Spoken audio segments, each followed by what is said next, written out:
The previous generation Citroen C4 was a bit of an ugly thing, but they've given it a massive overhaul and it's electric, which is brilliant news for us here on Electroheads. I'm Tish, you're watching Electroheads, and in today's video we're going to be taking a closer look at the Citroen e-c4.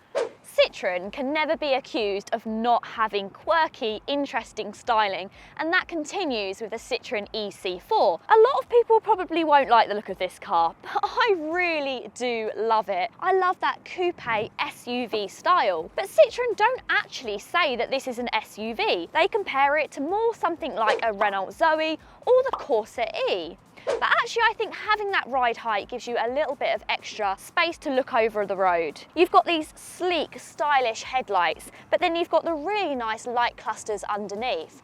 And you can tell that this is the electric car just by some simple things, like the blue detailing along the bottom of the front grille. We chose to go for the bottom spec car to show you just how much equipment this comes with as standard, and that includes 18-inch alloy wheels.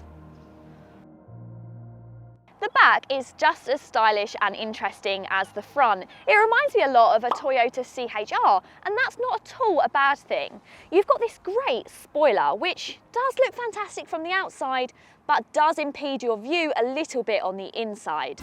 Why? Plus, fun fact, there's an air intake grille featuring a pattern first seen on the brand's recent 1919 concept car. The e-c4's 380-litre boot is the same size as you'll find in the petrol-powered C4 models, and just 5 litres down on that of the Volkswagen ID.3. Up front, the e-c4 has some wonderfully comfortable armchair-style seats, named Advanced Comfort. These have been specifically developed to focus on ultimate comfort, while still offering enough support. The top specification car includes wireless charging, upgraded sound system, heated seats and a heated steering wheel, just to name a few.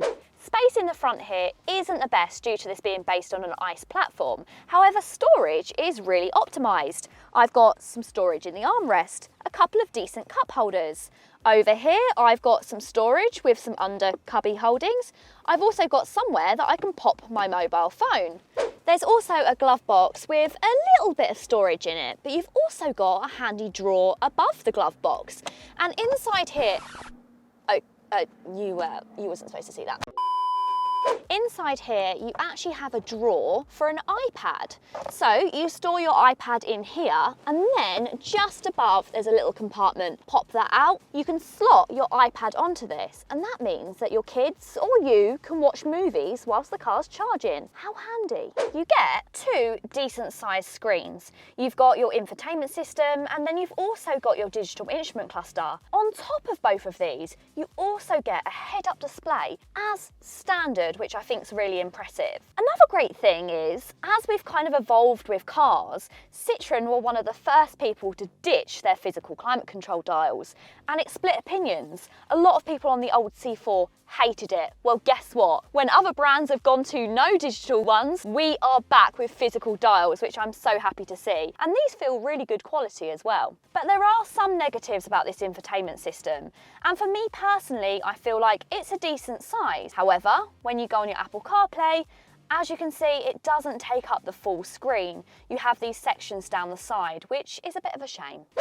It's also super comfortable in the back here as well, although there isn't a huge amount of space because of that sloping coupe roofline. However, me as a 5'5" person, I've got plenty of headspace and I've got enough knee space. But because the e-c4 is based on the standard C4, that means that it still has that nasty transmission tunnel, which means you don't get the leg space that you get in some electric cars which are designed to be an EV from the ground up. The ISOFIX fitments are actually hidden behind these zips, and that means that you won't get any crumbs or any nasty bits in there. However, the zips might get a little sticky over time. The Citroen e-c4 has an 100 kilowatt motor and a 50 kilowatt hour battery, which together produce 136 brake horsepower. Now that's the same as things like the Vauxhall Corsa E, got the Mocha E, the Peugeot 2008. These are all the same cars with the same powertrain, but they're slightly tuned. They've all got around the same power, 136,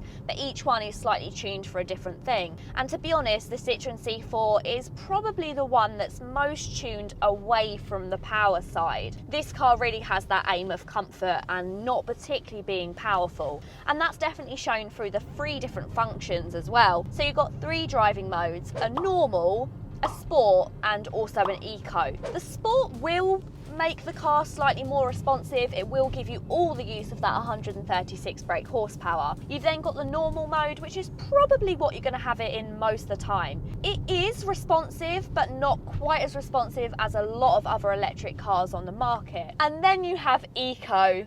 Wow, good old eco. Unfortunately, I've been unfortunate enough over the last couple of days to have had to use eco a couple of times when I've been running low on electric, and it really does limit almost all of that power, and it also stops you from being able to use anything like your climate control. You're really going to only want to use this in emergencies. The Citroen e-c4 also comes fitted with progressive hydraulic suspension, and that means it soaks up all those last bumps that you might feel through the quite large 18-inch alloy wheels. Yes, okay, you might miss some of the preciseness when it comes to this car. It's nowhere near as precise as something like a Volkswagen ID3 or 4. But Citroen have gone for one aim, and that's comfort, and they've absolutely nailed it. In fact, a couple of times I've come up to a speed bump, perhaps just a little bit too fast, and I've almost braced myself as you do, and the Citroen just glides over it. You hear it, but you hardly even feel it. And if that's something that you're aiming for, then this could be the car for you.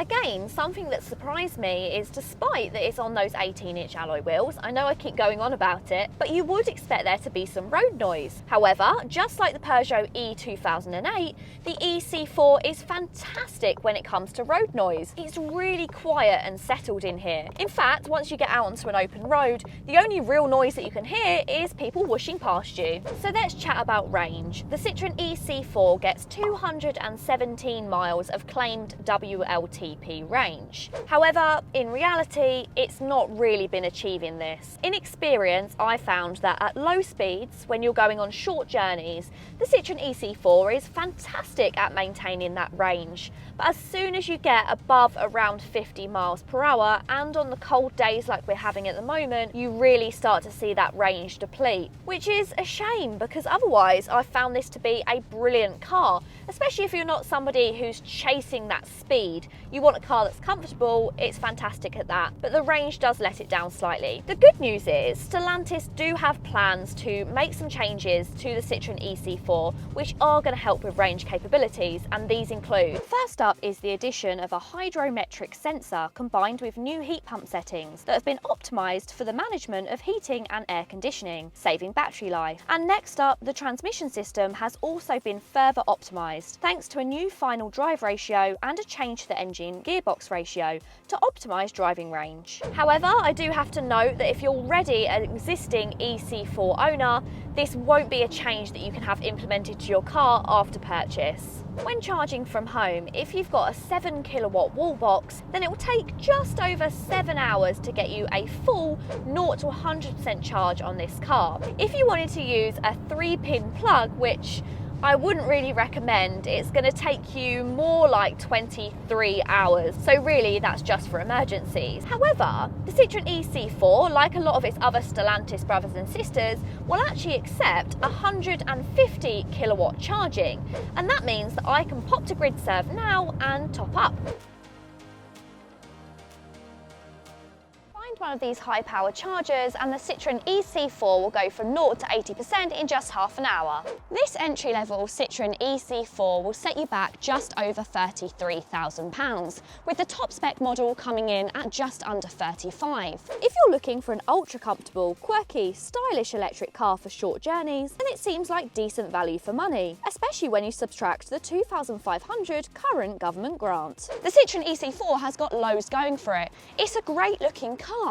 It has tons of standard technology and it is so comfortable, one of the most comfortable electric cars I've ever driven. However, if range is important to you, then the Citroen e-c4 does just fall short of its 217 miles of claimed range. I would happily say that it does more like 150 to 160, but that's way behind what they're saying. And if range is important to you, then perhaps the Citroen e-c4 isn't for you. However, there is a software update coming, and it will be interesting to see if this car then performs better. If you've enjoyed this video, please go ahead and give it a massive thumbs up. If you want to see more videos from me and all the team at Electroheads, then please make sure you subscribe to the channel. Until next time, bye!